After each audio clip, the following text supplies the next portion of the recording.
Kabanata 2971. Ngayong nawala na sa kontrol ang sitwasyon. Si Thies at ang iba pa ay lihim na sinubukang tumakas. Gayunpaman, hindi sila pakakawalan ni Lacey. Bumisi siya. Tumigil ka dyan. Tinabi ko bang pwede ka nang umalis? Napahinto si Thies at ang iba pa. Nanginginig sa gulat. Sa lakas ni Lacey na ipinakita niya kanina. Hindi magiging problema kung hindi man lang makatakas ang kalahati sa kanila. Kahit na hindi niya mapigilan ang lahat. Sila ay malas. Nagdesisyon na si Thies. Kung ang mga bagay ay hindi makontrol. Isasakripisyo niya ang Raccoon Queen at Erebus upang bumili ng oras upang makatakas.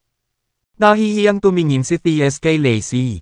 Aalis na kami. Pwede mo ba kaming pigilan? Isang misteryosong ngiti ang isinalubong sa kanya ni Lacey. Ano sa tingin mo? Walang pakialam na tumugon si Thies. Mayroon kang ilang mga kasanayan. Ngunit kung susubukan naming tumakas, hindi tiyak na mapipigilan mo kami. Takbo. Pagkatapos nun, naunang tumakbo si Thies. Agad ding tumakas ang Tiger King, Raccoon Queen, at Erebus, bago sila makatakas sa malayo. Naglunsad si Thies ng pag-atake sa Raccoon Queen at Erebus. Ang bilis ng Raccoon Queen at Erebus habang tumatakas ay nabawasan kaagad. Galit na galit ang Raccoon Queen at Erebus. Maldita ka, Thies. How dare you plot against us? Hindi pa ito tapos. Hindi ka namin bibitawan kahit na maging multo kami. Sa sandaling ito, nawalan ng pag-asa ang Raccoon Queen at Erebus. Sigurado silang aabutan sila ni Lacey at papatayin. Gayunpaman, hindi pa rin sila sumuko at pilit na sinubukang tumakas. Pinagmasdan sila ni Lacey na tumatakas at nagpakawala ng mahabang buntong hininga. Sa wakas, naalis ko na ang mga istorbo na iyon. Si Ares at ang dalawa ay humahabol kay Thies. Nang uuyam ng malakas. Haha, kayong mga duwag. Tumigil kayo dyan. Oras na para ay settle ang score. Nagulat si Lacey at mabilis na tinawag si Ares. Tumigil ka na. Tumigil ka sa paghabol sa kanya. Gayunpaman, nagpatuloy si Ares sa paghabol. Bakit hindi natin sila susundan? Dapat tayong hampasin habang mainit ang plancha. Sa iyong kasalukuyang lakas, kasama ng aming tulong. Hindi magiging problema ang pagkatalo kay Thies. Nabigong pigilan si Ares. Walang ibang nagawa si Lacey kundi mag-utos. Bilang asawa ni Dexter, inuutusan kita ngayon na itigil kaagad ang pagtugis. Pagkatapos ng napakaraming problema, sa wakas ay nakatakas siya mula kay Thies at sa iba pa. Kung muli nilang hahabulin ang mga ito at hikayatin si Thies na lumaban ng desperadong muli, malalagay lamang sila sa panganib muli. Ang kanyang pagtawag sa kanyang sarili na asawa ni Dexter ay nagulat kay Ares at ang iba pa. Ang sagradong tungkulin ng isang sundalo ay sumunod sa mga utos. Nakaramdam sila ng bahagyang pagkadismaya. Lacey, bakit hindi mo samantalahin ang pagkakataon? Sagot ni Lacey, huwag ka nang magtanong ng maraming tanong ngayon. Bilasan mo na at sumama ka sa akin para hanapin si Dexter. Baka nasa panganib sila. Hindi pa rin naglakas loob si Lacey na sabihin sa kanila na kaya lang niyang protektahan ang sarili niya at hindi siya makakapagsimula ng pag-atake sa ngayon. Magkakaroon ng malaking problema si Thies at ang iba pa kapag narinig nila siya. Nang marinig na baka nasa panganib si Dexter, agad na kinabahan si Ares at ang dalawa pa. Hindi na sila naglakas loob na magsalita pa at umalis na kasama si Lacey. Si Thies ay biglang tumakas. Matapos ang mahabang oras na pagtakbo, sa wakas ay huminto siya para mahabol ang hininga matapos matiyak na hindi na siya sinusundan ni Lacey. Maya-maya pa, naabutan siya ni Tiger King. Napagod din si Tiger King at inikat ang mga mata. Thies, ang bilis mong tumakas ay talagang kahanga-hanga. May tono ng pangungutya at panunuya sa boses niya. Hindi mapakali si Thies na tumugon kay Tiger King. Pagkatapos ng ilang oras na paghihintay, naabutan sila ng Raccoon Queen at Erebus. Muling natigilan si Thies. Tumingin sa likod. Damn it, sabihin mo sa akin na hindi mo naakit si Lacey at ang iba pa rito. Pinandilatan ng Raccoon Queen at Erebus si Thies. Puno ng galit ang kanilang mga titig. Thies, nakakabilib ka talaga.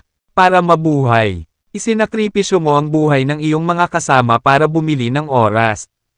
How pathetic. Dapat ay bulag ako para makipagsanib puwersa sa iyo. Titiis ay hindi nagpakita ng pahiwatig ng pagsisisi. Ang kanyang tono ay bilang dominante gaya ng dati. Tumahimik ka. Kung hinabol nila tayo, siguradong patay na kayong dalawa. Malaki ang pagkakataon para sa Tiger King at ako rin. Ngunit kung iiwan namin kayong dalawa upang bumili ng ilang oras, kahit papaano ay medyo malaki ang aming pagkakataong mabuhay. Hindi alintana kung iligtas ko kayong dalawa. Kamatayan ang tanging kapalaran ninyo. Sa halip na hayaan kang mamatay ng walang kabuluhan. Mas mabuti na ang gawin mo para sa amin. Ngayong ligtas ka na, putulin mo na ang kalokohan. Lalong nagalit si Raccoon Queen. Ito ba ang gusto mong sabihin? Kaya hindi ka man lang naaawa. Sumigaw si Tiger King. Tama na, tumahimik ka. Kung lalaban tayo ngayon, baka maupo tayo at maghintay sa kamatayan. Ang mga aksyon ni T.S. ay nakinabang sa Tiger King. Kaya ang huli ay tumayo sa kanyang panig. Bagamat hindi nasiyahan ang Raccoon Queen at Erebus, hindi na sila ng ahas na magsalita pa. Ang malakas ay naghari doon. Ang pinagsamang lakas ng Tiger King at T.S. ay mas malaki kaysa sa kanya at kay Erebus. Ang mahihina ay walang masabi sa usapin. Nakatitig lang si Raccoon Queen kay Erebus. Walang kwenta kang tanga. Wala kang lakas ng loob na magbitaw ng kahit isang salita at hayaan mo lang akong magsalita. Alam ni Erebus na mali siya. Kaya hindi siya nagsalita. Sabi ni T.S., pag-usapan natin kung ano ang susunod nating gagawin. Diba?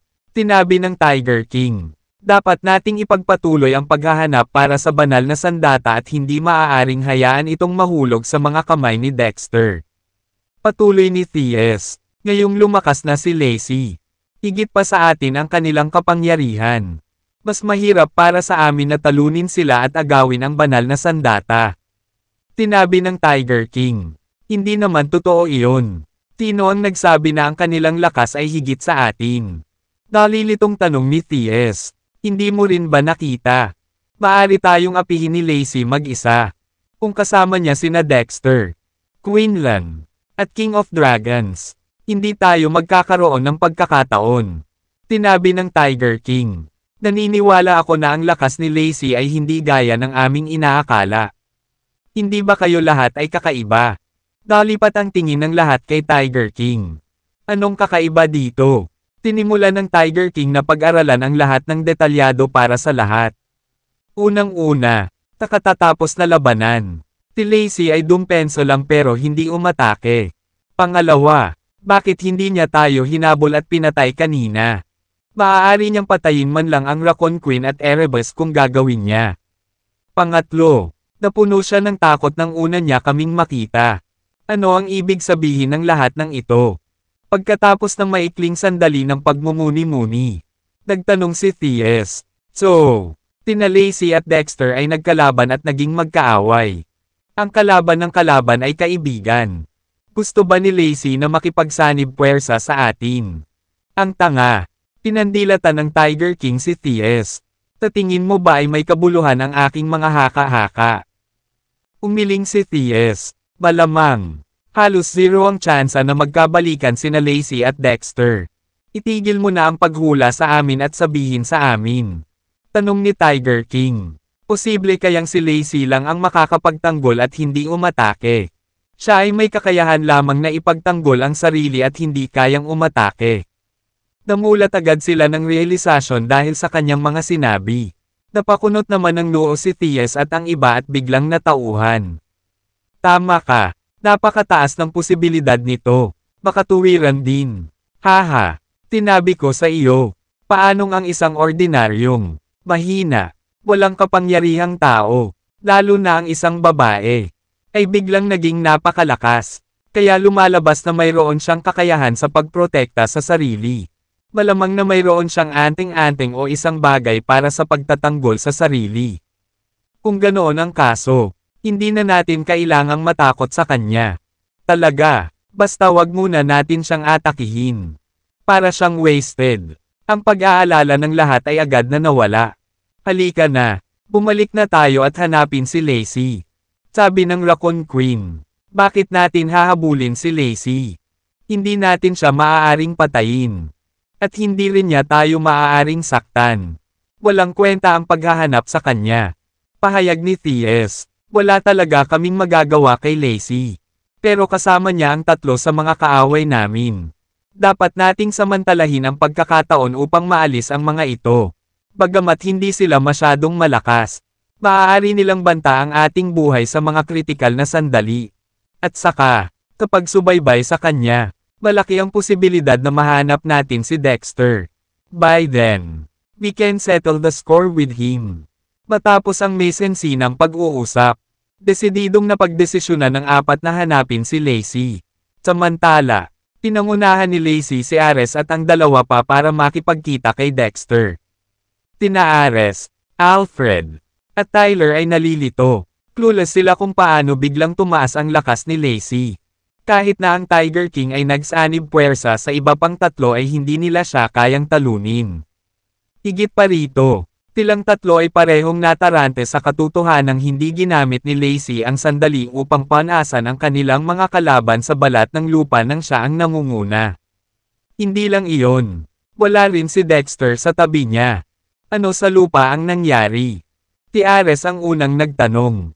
Ingat na ipaliwanag sa amin kung paano mo nakuha ang ganoong kapangyarihan ng biglaan. Lacey, pagkatapos ng maikling sandali ng pagmumuni-muni, tinabi ni Lacey, hindi ako sigurado kung saan magsisimula. May kampana ba ang Eternal Class sa inyo? Nagpalitan silang tatlo ng mga tingin. May pagkalito na nakasulat sa kanilang mga mukha.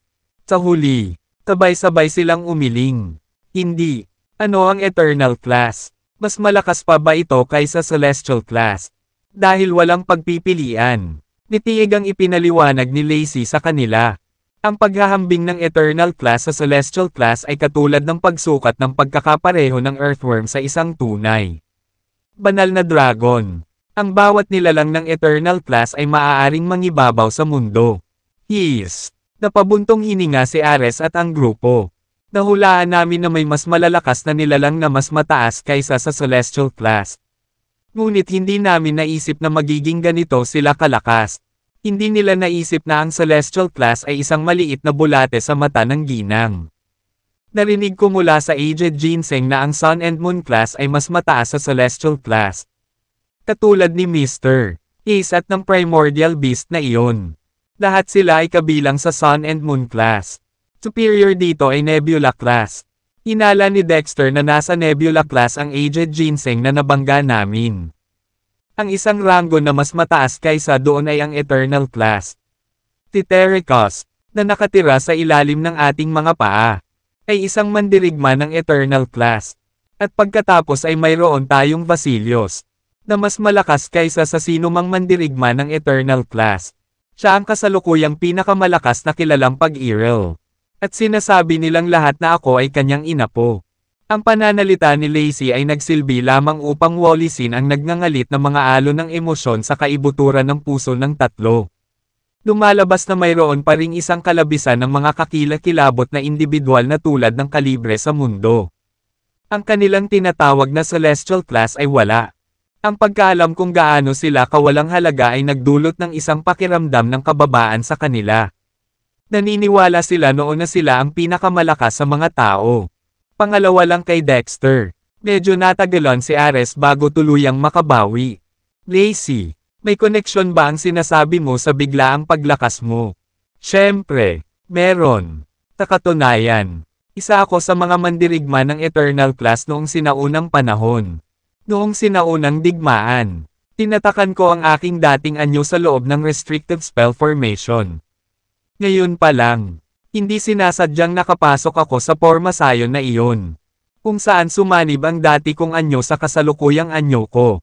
Kaya pala tumaas ang kapangyarihan ko. What the heck? Labis na namangha si Ares. Maging ang kanyang mga mata ay halos lumuwa sa mga saksakan.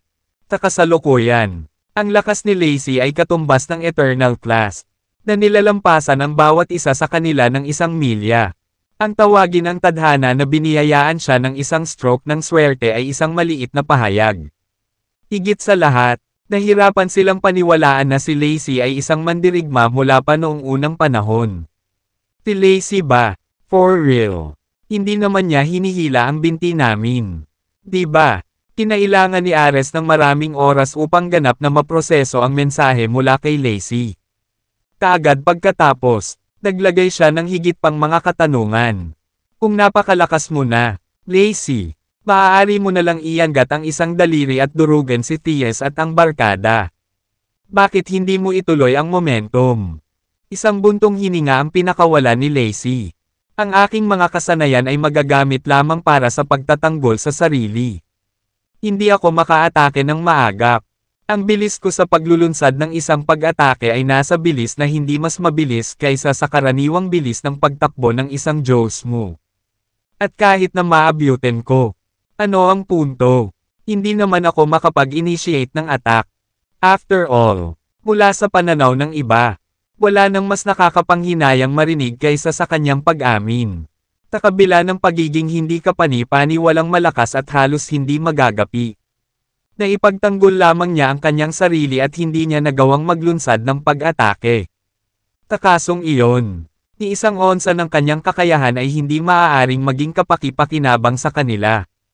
Hindi nila alam kung ano ang magiging reaksyon ng mga sandaling iyon. Noon ay nagpatuloy si Ares sa pagsisiyasat. Say, Lacey, bakit hindi mo kasama si Dexter? Paano niya natitiis na iwan ka ng ganito? Isang buntong hininga ang pinakawala ni Lacey. Kanina, hindi sinasadyang na-trigger namin ang King of Eurasia's restrictive spell, na nag-umpisa ng Eurasia Sword. Pagkatapos ay pinutol nito ang espasyo. At lahat kami ay lumampas sa kalawakan. Wala kaming clue kung saan napunta si Dexter. Hari ng Eurasia, sabi niya, nang ibabaw ang kuryosidad kay Ares. Sino yan? Siya rin ay isang kakilakilabot na figure ng Eternal Class mula noong sinaunang panahon. Ganyan ba karami ang Eternal Class Warriors? Paano ka dumating? At mayroon na tayong dalawang mandirigma ng Eternal Class. Tinabi sa amin ng matandang ginseng na noong sinaunang panahon. Mayroong daan-daang mandirigma ng Eternal Class sa mga tao. Gayunpaman, pagkatapos ng Battle of Mortals and Gods, higit sa kalahati ng mga tao sa Eternal Class ang namatay. Ngayon, hindi marami sa kanila ang nabubuhay. Wow! Mayroong higit sa 100 mandirigma ng Eternal Class. Muli, nagulat si Ares at ang iba pa. Binilisan ng grupo ang kanilang lakad. At hindi nagtagal, bumalik sila sa lugar kung saan huling na-activate ang King of Eurasia's restrictive spell formation. Ang lugar ay matagal nang sinalanta ng Eurasia Sword. Walang iniwan maliban sa pagkawasak sa kalagayan nito. Ang tanawin ay may peklat na may malalalim na sugat. Isang tanawin ng lubos na kaguluhan at pagkawasak. Parang isang apocalypse ang sumapit sa paligid kanina. Ang fissure na nilikha ng Eurasia Sword ay 12-dosenang metro ang lalim. Napakalalim na hindi makita ng isa ang dulo nito. Ito ay masalimuot at masalimuot. Pinagsasama-sama ang sarili tulad ng sapot ng gagamba. Bagamat hindi pumalakpak si Ares at ang iba pa sa mismong eksena nang na-activate ang restrictive spell formation. Naiisip nila kung gaano katindi at kagulat-gulat ang sandaling iyon. Huwag hawakan ang anumang bagay dito. Lalo na ang mga bato. Kung hindi mo sinasadyang matrigger ang restrictive spell formation, ito ay mapapahamak. Babala ni Lacey. Sabay tanong ni Ares, paano mo nagawang matrigger ito? Lacey. Pagkatapos ay dumating ang revelasyon ni Lacey. Hindi sinasadyang nahawakan ng matandang ginseng ang isang bato at na-trigger ito. Out of nowhere, iminungkahi ni Ares, sa palagay ko dapat nating simulan muli ang restrictive spell formation. Pero bakit? Nag-aalalang tanong ni Lacey. Kung hindi, paano natin hahanapin si Dexter at ang iba pa? Ang paliwanag ni Lacey ay kasunod ng kanyang sinabi. Ang mga bagay ay hindi tulad ng iniisip mo. Kahit na ay trigger natin ang restrictive spell formation, dudurog ng Eurasia Sword ang espasyong ito. At baka hindi na tayo madala kung saan naroon si Dexter. Ang teleportasyon ay dapat na random. Kunin mo akong halimbawa. Nag-teleport ako sa Grand Canyon. Ang kanyang mga salita ay nagdulot ng sakit ng ulo kay Ares. Kung gayon, ano ang dapat nating gawin? Ang sinaunang larangan ng digmaan na ito ay sumasaklaw ng 1,000,000,000 milya. Paano natin mahahanap si Dexter? Sheesh! Biglang pinatahimik ni Tyler ang lalaki. Parang may naririnig akong papalapit sa amin. Bumalik na ba si Dexter? Tuwang-tuwa ang lahat at nagsimulang tumingin sa paligid sa lahat ng direksyon. Si Alfred, para sa isa, ay napansin na may mali noon at doon. O hindi, bumalik na si Thies at ang barkada. The Asterisk Man 8, bumantong hininga si Ares. Bakit ang daming tao dito? Nandito ba sila para kay Lacey? Hindi kaya na pagtanto nila na si Lacey ay maaari lamang magdepensa ngunit hindi magsisimula ng pag-atake. Tumango si Tyler. Kailangang pumayag ni Lacey. Malamang. Dahil sa talino ni Thies. Ang paghula nito ay parang isang paglalakad sa parke para sa kanya. Magtago tayo. Right then. Ares reassured her. Huwag kang matakot, Lacey. Dahil hindi ka nila kayang saktan. Sa atin naman. Kaya natin silang labanan ng ngipin at kuko. Ang pagpatay sa sino man sa kanila ay sulit. Ang pagpatay sa dalawa ay nangangahulugang nauuna tayo sa kanila. Wala ni isang segundong nag-aksaya si Lacey na sabihin sa kanila kung hindi. Kailangan ninyong lahat na humanap ng taguan sa sandaling ito. Huwag kang magpapakita sa iyong sarili nang wala akong senyales. Ikinaway ni Ares ang kanyang kamay dahil doon. Walang silbi. Hindi tayo makapagtago ng matagal. Siguradong hahanapin nila tayo. Bukod, bilang kanang kamay ng Great Marshal.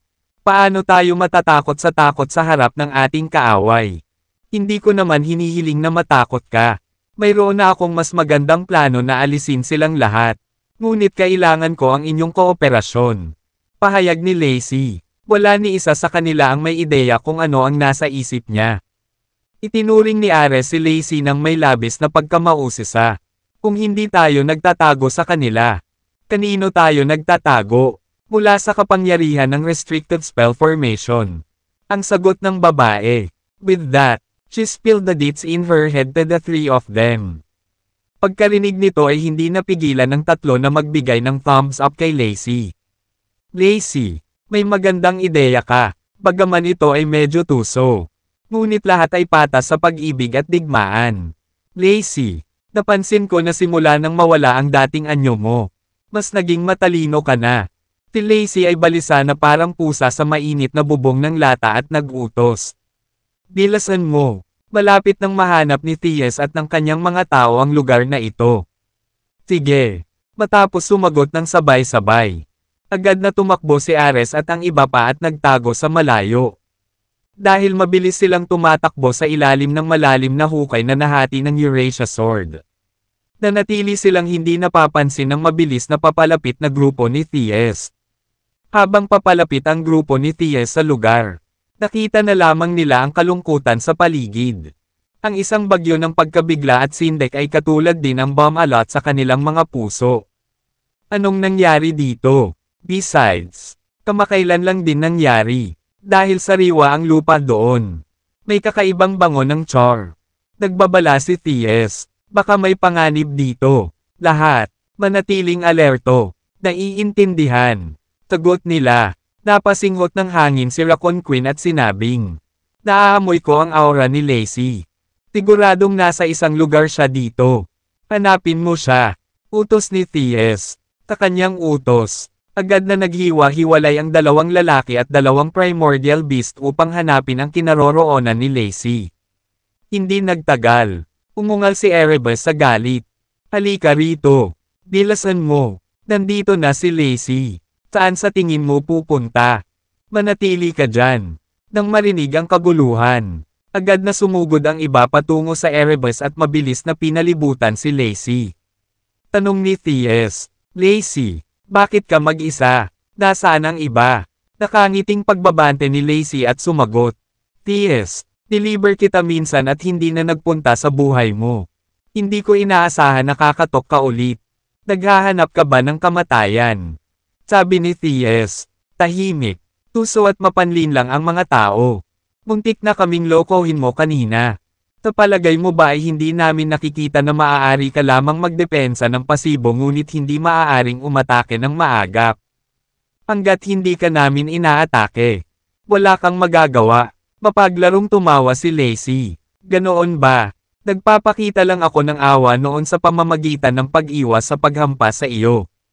Hindi ko inaasahan na mauuwi ito sa hindi pagkakaunawaan. Kung ganoon, hayaan mo akong ipakita sa iyo ang tunay na lawak ng aking kapangyarihan. Mapanuksong tiningnan ng grupo si Lacey. Hehe, still playing the part. But I must admit nakakabilib ang acting skills mo. Kung wala pa kaming karanasan sa pakikitungo sa iyo, naniwala sana kami sa iyo. Lacey, ibigay mo ang 3 taong kasama mo. Kung hindi, bitag ka namin dito. At hindi ka na makakaalis sa buhay na ito. Ibibitag ka namin sa loob ng mga pader na lupa at hindi ka sasalakayin. Kahit na mayroon kang malakas na kakayahan, hindi mo mailalabas ang kanilang potensyal. Umiling si Lacey. Mukhang naisip mo na kaya ko lang depensahan at hindi aatake. Ang magagawa ko lang ay patunayan na mali ito. Dalhin mo. Pagkasabi noon, inabot ni Lacey ang malaking bato. Ito ang mismong bato na nag-trigger sa restricted spell formation. Boom! Biglang umalangaw-ngaw ang isang mahinang kulog sa kalangitan. Kasunod nito, ang mga kidlat ay bumaba mula sa langit at direktang tumama patungo sa kanilang direksyon. Ang tanawin ay napakaganda at napakalaki. Nakakagulat sa puso ng mga taong nakakita nito. Naiwang tulala si Thies at ang kanyang kasama sa eksena. Magandang langit. Ano ang nangyayari dito? This clap of thunder and this lightning. Tila ba ang martial arts techniques na ginamit ni Lacey? Kung ganoon nga ang kaso, hindi lamang nito pinatutunayan ang kanyang kakayahang gumawa ng inisyatiba sa pag-atake ngunit ipinapakita din na ang kanyang lakas ay 12-dosenang. Hindi, daan-daang beses na mas malakas kaysa sa nasaksihan noon ni Thies. Mahal na langit, paano posibleng magkaroon ng ganitong pambihirang kapangyarihan ang isang ordinaryong tao? Fake lang. Nagkataon lang talaga. Ang lahat ng ito ay dapat na nagkataon lamang. Sa susunod na sandali, ang mga kidlat, na talagang natitirang salamin ng Eurasia Sword, ay galit na humampes kay Thies at sa iba pa. Sa isang sandali, ang langit at lupa ay nanginig. At ang kawalan ay nabasag. Na lumikha ng isang tanawin na katulad ng katapusan ng mundo. Hindi na kayang pag-isipan ng mabuti ng grupo ni Thies. Ang kanilang agarang prioridad ay ang pangangalaga sa sarili. Ang kidlat, na may dalang kapangyarihan upang sirain ang langit at lupa, ay mabilis na lumalapit sa kanila. Agad nilang inilabas ang buong lakas para labanan ang kidlat. Boom! Matapos ang isang mapurol at dumadagandong na ingay, ang grupo ni Thies ay direktang binagsakan sa maputik na lupa. Gayunpaman, hindi nila maitaboy ang lahat ng kidlat. Ang kanilang mga katawan ay nasunog dahil sa electric shock. At ang mga spark ay lumipad sa lahat ng direksyon. Isa pang kidlat ang bumungad sa kanila. Ang lahat ay nasa bingit ng pagkasira. Sa rate na ito, hindi sila tatagal sa pamamagitan ng ilang mga welga. Ang kanilang buhay ay nakabitin sa pamamagitan ng isang sinulid. Ano ang dapat nating gawin? Malapit nang mabaliw si Thies sa pagkabalisa. Sa di kalayuan, hindi naapektuhan ng kidlat ang grupo ni Ares dahil nasa labas sila ng restrictive spell. Pinag-uusapan nila kung sino sa grupo ni Thies ang tatambangan. Ito talaga ang plano ni Lacey. Habang pinipigilan ang grupo ni Thies sa pag-atake, ang grupo ni Ares ay gagawa ng sorpresang pag-atake mula sa likuran. Sino ang dapat nating tambangan? Masyadong malakas sina Thies at Tiger King. Kahit na maglunsad kami ng sorpresang pag-atake, hindi garantisadong mapapabagsak namin sila sa isang suntok. Baka maalerto na lang natin sila. Talaga, kung tatambangan ko si Erebus, tiwala akong mapapatay ko siya sa isang welga. Gayunpaman, ang Erebus ay masyadong mahina. Walang kabuluhan ang pagpatay sa kanya. Ilabas natin ang rakon na iyon. Hindi ito pushover. Kaya kung nagawa naming ibagsak ito, ito ay lubos na tagumpay para sa amin. Sige, ibaba na natin. Nagkasundo silang tatlo at itinoon ang tingin sa Raccoon Queen. Sa utos ni Ares, sabay-sabay na kumilos ang tatlo. Inilabas nila ang lahat ng kanilang kapangyarihan upang maglunsad ng isang sorpresang pag-atake sa Raccoon Queen. Sa sandaling ito, iniipon ng Raccoon Queen ang lahat ng kanyang lakas upang harapin ang kidlat. Biglang may malakas na puwersang lumapit sa kanya. Nagulat si Raccoon Queen. Bago pa man siya makapag-react, tinamaan na siya ng mabigat na puwersang iyon. Nagbutas ito ng malaking butas sa kanyang katawan, na nag-iwan sa kanya na duguan at bagbog. Tahapdi ng matinding sakit. Ang Raccoon Queen ay nagpakawala ng isang makabagbag damdaming sigaw. Lumabo ang kanyang kamalayan, at nakalimutan niyang iwasan ang kidlat. Boom! Ang kidlat ay direktang tumama sa kanyang katawan. Ang pisikal na katawan ng Raccoon Queen ay sumabog sa hiwa-hiwalay sa lugar. Namutla ang mukha ni Thies sa isang iglap. Ang kapangyarihan ng kidlat na ito ay napakalaki. Isang pira-pirasong bolt ang walang kahirap-hirap na nabasag ang pisikal na anyo ng Raccoon Queen. Kung ikukumpara, ang Raccoon Queen ay may mas matibay na pisikal na katawan kaysa Thies. Chitty. Taan nagmula ang Surge of Power ambush Raccoon Queen. Tinundan niya ang direksyon ng misteryosong puwersang iyon at mabilis na namataan ang grupo ni Ares. The Asterisk Man-Eat, ikaw pala, Dagendong. Nakita rin ni Tiger King si Ares at ang kanyang mga kasama. Sa Dagendong ng galit, sumigaw siya, mga mapanlin lang at tusong tao. Lumabas kayo at harapin ang inyong kapahamakan. Hindi sila pinansin ni Ares at sa halip ay sinimulan niya ang kanyang pag-atake kay Thies. Matapos ibagsak ang Raccoon Queen, nagpasya na sila sa kanilang susunod na target. Kahit na nabigo silang patayin si Thies, tapat na ang matinding pananakit sa kanya. Nakatutok na ngayon si Thies sa pag-iwas sa kidlat. Paano siya makakapagbigay ng lakas para harapin ang mga pag-atake ni Ares at ng kanyang mga kaalyado? Kaya naman, si Thies ay mabilis na sinakta ni Ares at nagkaroon ng madugong butas sa katawan. Si Thies ay umungal sa galit. Raccoon Queen, hadlangan mo ang kanilang pag-atake para sa akin. At ipinapangako kung pakikitunguhan mong mabuti ang iyong mga katribo. Bahagyang natigilan ang tatlo nilang grupo ni Ares. Ano ang nangyayari? Hindi ba natama ng kidlat si Raccoon Queen? Bakit humihingi pa rin ng tulong si Thies kay Raccoon Queen? Niloloko ba tayo ni Thies? Oo naman. Walang natanggap na tugon si Thies mula sa Raccoon Queen. Sa hitsura nito, niloloko kami ni Thies. Galit na galit si Thies at umungal. Reyna ng Raccoon. Alam kong hindi nagkalat ang iyong espiritu. Gusto mo pa ring buuin muli ng bagong katawan. Gayunpaman, kakailanganin mo ng hindi bababa sa daan-daan o kahit libo-libong taon upang makabuo ng isang bagong katawan. Sa panahong iyon, ang lahat ng iyong paglilinang ay mawawala. At ikaw ay magiging isang Raccoon lamang. Bukod dito, sa palagay mo ba ay makakamit mo ito sa isang lugar na tulad nito? Kung saan ang mga kondisyon ay napakahirap. Maging si Tiger King at ako ay hindi makasigurado na magagawa namin ito. Paano ito? Tinutulungan mo akong mapaglabanan ang pag-atake ng kalaban. At magagarantiyahan ko ang kasaganaan ng iyong tribo ng Raccoon sa loob ng 10 henerasyon. Anong masasabi mo? Wala pa ring tugon ang Raccoon Queen. Nagpupumigla si Thies laban sa kidlat habang sabay-sabay na inaatake ng tatlong grupo ni Ares. Nasa bingit na siya ng pagkatalo. Dumudugo ang kanyang buong katawan. At ang kanyang mukha ay nakamamatay na mapotla. Inulit ni Thies, Raccoon Queen, binibigyan kita ng huling pagkakataon. Kung tatanggi ka pa ring tulungan ako, sinisiguro ko sa iyo, ang iyong Raccoon Clan ay haharap sa pagkalipol at tuluyang mawawala sa mundong ito. Bibigyan kita ng 3 segundo para pag-isipan ito. Pagkatapos ng 3 segundo, kahit na pumayag kang tulungan ako, tiyak na lilipulin ko ang tribo ng Raccoon.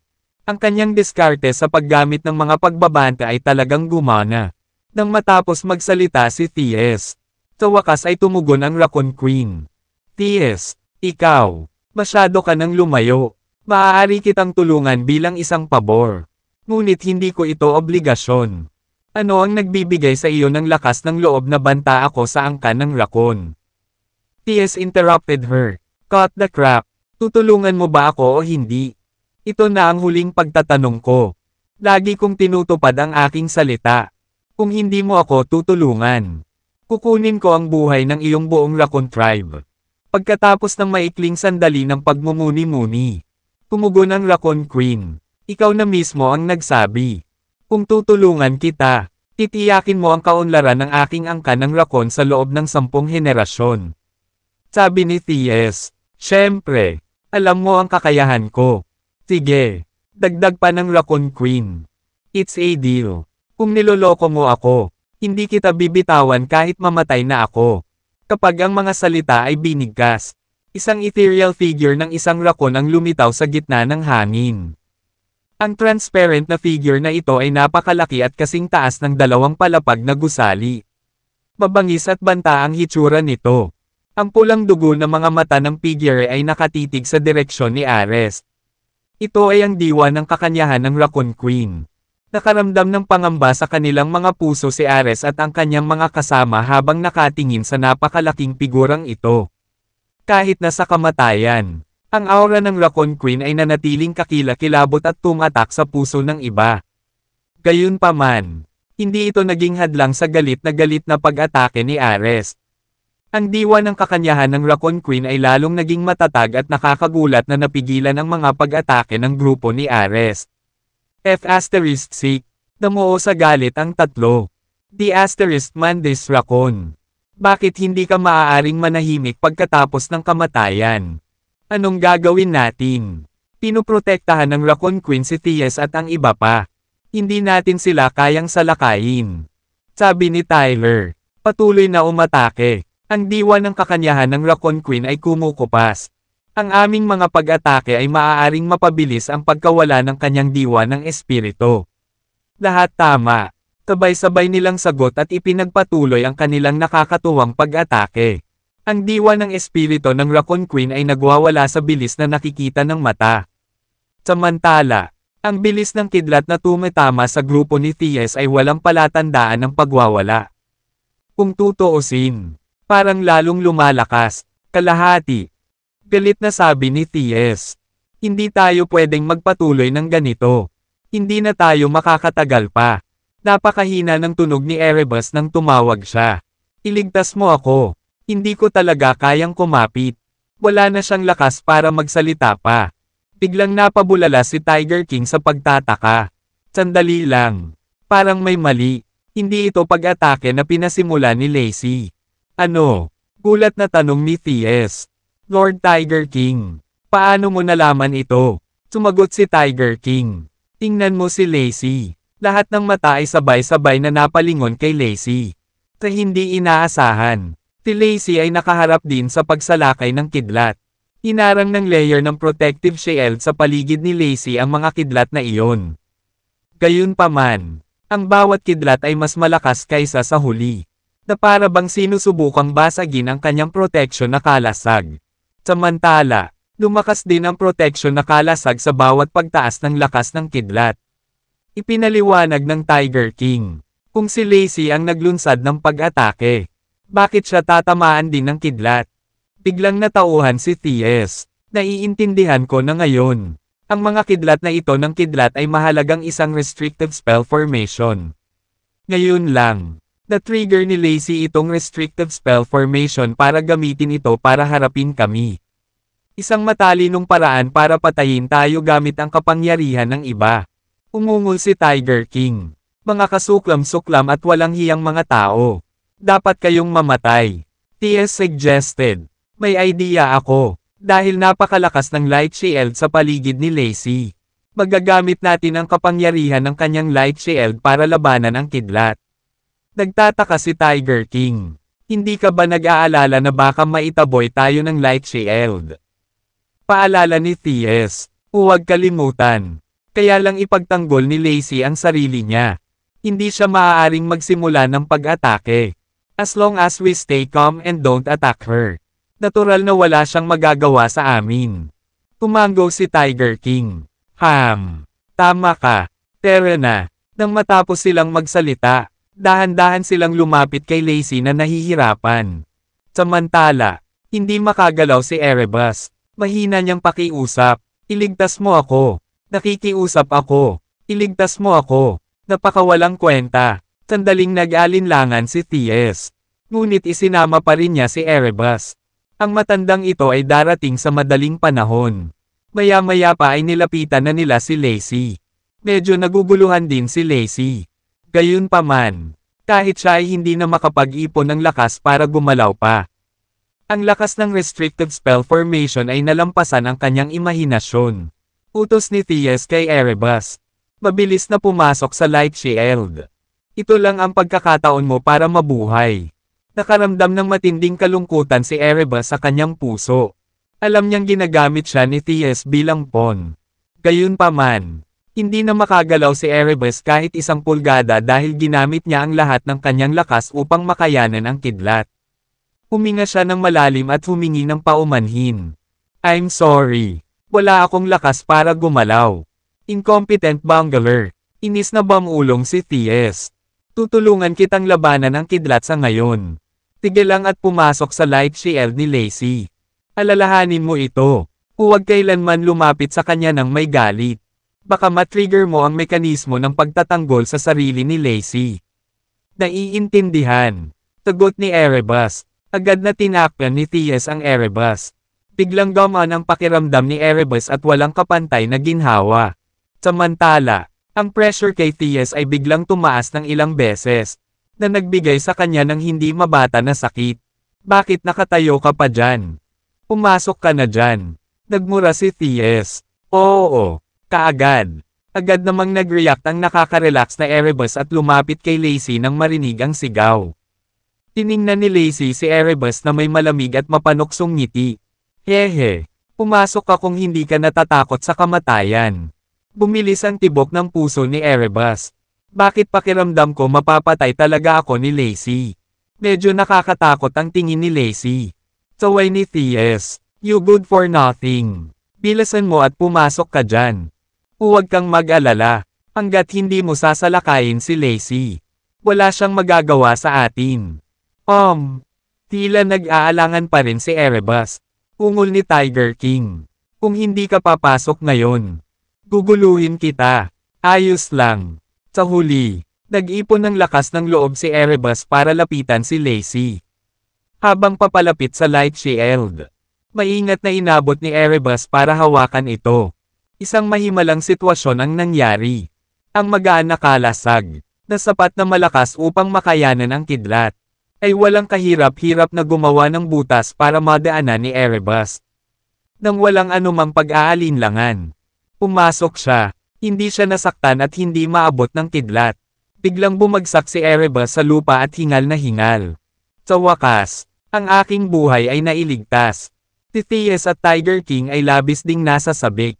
At nang walang pag-aalinlangan, sila ay lamusong sa magaan na kalasag. Nang wala ang pag-atake ng kidlat, nadama nila ang higit na nakaka-relax.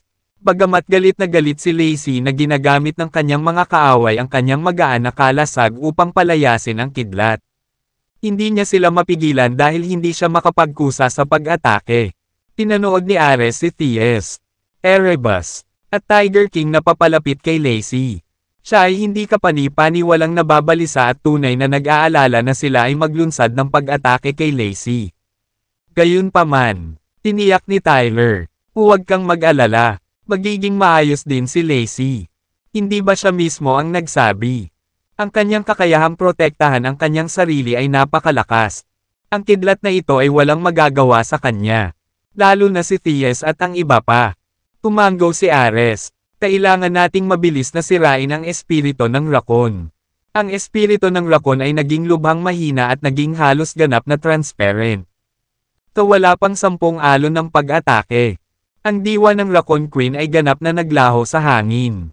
Hindi huminto ang grupo ni Ares upang magpahinga at ipinagpatuloy ang kanilang pag-atake kay T.S. at sa kanyang mga tagasunod. Hindi na kailangan ni T.S. at ng kanyang mga kasamahan ang kanilang lakas para labanan ang kidlat. Kaya, hindi na sila natakot sa mga pag-atake mula sa koponan ni Ares at madali silang makayanan. Naglunsad din si T.S. ng pag-atake kay Ares. Gayunpaman, isang kakaibang kababalaghan ang naganap. Ang kanilang mga pag-atake ay naneutralize lahat ng restricted spell formation bago pa man sila makaalis sa formation. Hindi maabot ng mga pag-atakeng iyon ang koponan ni Ares. Labis na nadismaya si T.S. Napaka-unfair nito. Ang unfair talaga. Bakit hindi makalusot ang ating mga pag-atake sa restricted spell formation? Ngunit ang pag-atake nila ay maaaring tumagos dito. Bilang tugon kay T.S. ay ang Dagendong ni Tiger King. Dagendong. Dagendong. Dagendong. Nagbago ang sitwasyon. Sabi nito. Nang marinig iyon, nagtaka sina T.S. at Erebus kung ano ang mali at agad na kinabahan. Ang espasyo sa paligid dito ay napunit. At ito ay lumilipat. Malapit nang mangyari ang spatial shift dito. Patuloy ni Tiger King. Ano ang dapat nating gawin kung gayon? Kung mangyari ang spatial shift, malalagay ba tayo sa panganib? Nag-aalalang tanong ni Erebus. Hindi ko masabi. Baka magkapira-piraso tayo o manatiling hindi nasaktan. Tagot ni Tiger King. Bilasan natin at umalis sa distritong ito. Udyok ni Erebus. Saan ka maaaring pumunta pagkatapos umalis sa distritong ito? Gusto mo pa bang patuloy na tamaan ng kidlat? Tanong ni Tiger King. Nang marinig iyon, walang nagawa si Erebus kundi ang bumaling kay Lacey at magmakaawa. Lacey, mas mabuting pumunta tayo sa ibang lugar. Naniniwala ako na hindi mo nais na mapunit din ng spatial shift. Ikaw ba? Napatingin si Lacey kay Erebus. Puno ng paghamak ang mga mata niya. Kahit magkapira-piraso kayong lahat, hindi ako maaapektuhan. Walang sino man sa ibaba ng Eternal Class ang makakasira sa akin. Sa malalim na boses, tinabi ni T.S. Kayong lahat, huwag kayong magpanik. Kahit na magkaroon ng spatial shift, ay teleport lang kami sa ibang space at hindi kami masasaktan. Tingnan mo, meron ako nito. Sa pagtatapos ng kanyang mga salita, naglabas siya ng isang anting-anting mula sa kanyang bulsa. Ito ay, naghihinalang tinitigan ni Tiger King ang anting-anting na nasa kamay ni T.S. Mukhang pamilyar ang anting-anting na ito. Sagot ni T.S. Siyempre parang pamilyar. Ito ay isang anting-anting ng kalawakan. Masisiguro nito ang ating kaligtasan kapag tayo ay na-teleport. Medyo nagulat si Tiger King sa pagbanggit ng anting-anting ng kalawakan. Ang talisman ng kalawakan ay isa sa sinaunang banal na anting-anting. Ngunit matagal na itong nawala. Paano mo nakuha? Tumawa si T.S. Paano ako mabubuhay hanggang ngayon nang walang A sa aking mangas? Lalong namangha si Tiger King. Huwag mong sabihin sa akin na alam mo ang paraan ng paglikha ng isang anting-anting. Tumango si T.S. Well, na-master ko man lang ang 70-80% ng mga anting-anting ng mga Diyos.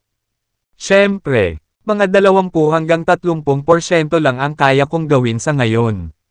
Ngunit sa masigasig na pagsasanay, magagawa kong likhain ang iba pa sa kanila. Napalunok si Tiger King bago sinabing, T.S., talagang karapat-dapat ka sa iyong reputasyon.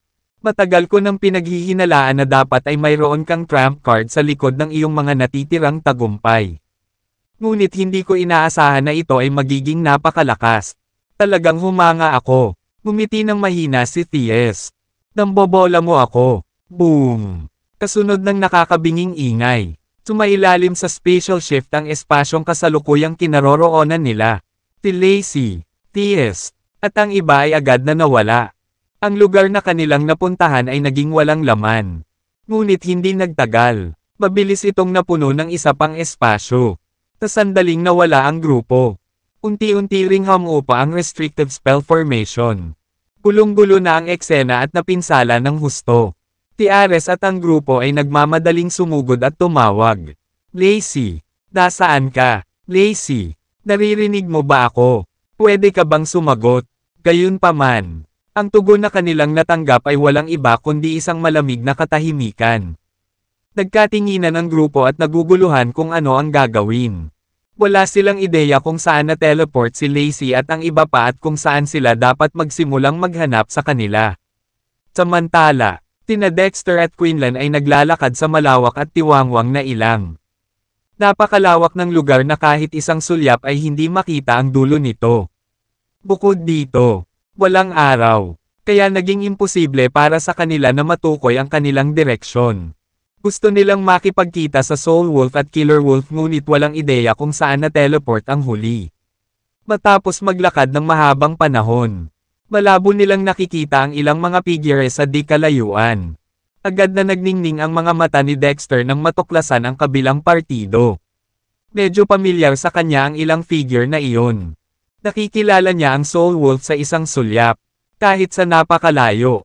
Salamat sa Diyos, buhay pa rin si Soul Wolf at ang iba pa. Ang Soul Wolf at Killer Wolf ay sabay ding napatingin kay Dexter. Nagmamadaling lumapit sa kanya ang dalawa. Dexter, nahanap na namin kayo sa wakas. Dexter-sized Soul Wolf at Killer Wolf up. Hinayaan na lang niyang magpahinga ang nakasabit niyang puso matapos makumpirma na hindi nagtamo ng matinding pinsala ang dalawa. Salamat sa Diyos at ligtas kayong dalawa. By the way, nasaan na yung iba? Hindi ba sila kasama mo? Iniskan din ni Soul Wolf at Killer Wolf ang paligid bago sumagot. Akala namin kasama mo ang iba. Sabi ni Dexter. Huwag kang magpanik. Ngayon, sabihin sa amin ng detalyado. Ano ang nangyari sa inyong lahat pagkatapos makatagpo ng restrictive spell formation? Sumagot ang Soul Wolf at Killer Wolf. Hindi namin nakayanan ang nakakatakot na aura ng restrictive spell formation at nahimatay kami kaagad. Nang magising kami, natagpuan namin ang aming sarili sa impyernong ito. Tumango si Dexter. Nauunawaan na ang mga karanasan ng dalawa ay halos kapareho sa kanya. Ipinaliwanag niya kay Soul Wolf. Ang restrictive spell formation ay nabasag ang espasyo at nag-trigger ng spatial shift. Kaya naman na-teleport kami sa lugar na ito. Yung iba siguro na-teleport sa ibang lugar. Tere na at tumingin sa paligid. Agad namang tumango ang Soul Wolf at Killer Wolf bilang tugon. Oo naman. Tere na at hanapin natin sila ngayon. Pagkatapos, tinanong nila, Dexter, masasabi mo ba kung ano ang impyerno na ito? Napakalawak nito kaya hindi ko makita ang dulo nito. Nasa TS Island pa ba tayo? Mayroon bang ganoon kalawak na kagubatan sa TS Island? Ang ilang na ito ay tila mas malaki pa kaysa sa TS Island mismo. Sagot ni Dexter, hindi ako sigurado kung nasa TS Island pa tayo.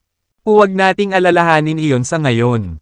Mas maganda kung umalis na tayo sa TS Island. Ang pinakamahalagang bagay ngayon ay hanapin ang iba at muling magsama-sama. Sumang-ayon ang grupo sa kanya at agad na nagsimulang maghanap sa iba. Nakita ni Quinlan ang pag-aalala sa mukha ni Dexter. Nasabi ni Quinlan na nag-aalala siya sa kaligtasan ni Lacey. Pag-aalo niya, Dexter, you can rest assured na walang mangyayari kay Lacey. Huwag kalimutan na mayroon siyang malakas na kakayahan sa pagtatanggol sa sarili. Walang sino man sa ibaba ng Eternal Class ang maaaring makapinsala sa kanya. Kahit mamatay tayo, ligtas pa rin si Lacey. Tumango si Dexter. Alam ko, ngunit walang karanasan si Lacey na mabuhay sa ligaw. Walang pagkain at tubig sa ganoong lugar. Natatakot akong may mangyari sa kanya. Naging seryoso ang ekspresyon ni Quinlan nang marinig iyon. Totoo yan, nakalimutan ko talaga ang puntong iyon. Ang mga mandirigmang tulad natin na nakalampas na sa limitasyon ng pisikal na katawan ay maaaring mabuhay ng walang pagkain o inumin sa loob ng ilang araw. Gayunpaman, si Lacey ay isang ordinaryong tao lamang. Makakaramdam siya ng gutom kapag nalampasan niya ang isa sa kanyang 3 pagkain. Maaaring malakas siya para protektahan ang sarili. Ngunit kung hindi siya makahanap ng pagkain. Sa pag-iisip na iyon, nagsimulang maghanap si Quinlan ng may higit na pasensya. Ayaw din niyang may mangyari kay Lacey. Pagkatapos ng lahat, si Lacey ay inapo ni Vasilios. At ang huli ay lubos na pinahahalagahan siya. Kung may nangyari kay Lacey habang kasama nila, malamang na ilalabas ni Vasilios ang galit sa kanila. Bukod dito, kung nabubuhay pa si Lacey at babalik sa pamilyang Demi-Emperor sa hinaharap, maaari rin silang makakuha ng ilang mga benepisyo. Normal na sumakay sa mga cocktail ng isang tao. Sa madaling salita, si Lacey ang kasalukuyang anyo ng female Emperor of Telmore. At malaki ang posibilidad na babalik siya sa kanyang peak sa hinaharap. Ang maging mas malapit sa babaeng emperador ng Telmore ay kapaki-pakinabang kay Quinlan. Habang naghahanap ang grupo, Biglang bumaba ang isang liwanag na haligi mula sa langit sa hindi kalayuan sa unahan. Ang lapad ng liwanag na haligi ay halos kasing haba ng 5 kamay ng mga tao. Nakakasilaw ang liwanag na ibinubuga kaya imposibleng manatiling nakabukas ang mga mata. For some reason, parang pamilyar kay Dexter ang liwanag. Pagkaraan ng ilang sandali, may sumagi sa kanyang isipan. At nagulat siyang napabulalas. Mayroon ding napakagaan na haligi noong tayo ay na-teleport din. Hindi kaya si Lacey at ang iba ay sumailalim din sa teleportation at na-teleport sa lugar na ito. Sumagot si Quinlan sa malalim na boses. Bilis. Tara na at tingnan natin. Agad na sumugod ang grupo sa direksyon ng liwanag na haligi. Pagkalapag ng ilaw na haligi sa lupa, unti-unti itong lumabo hanggang sa tuluyang mawala. Maraming figure ang makikita sa lugar kung saan unang nababalot ang liwanag na haligi.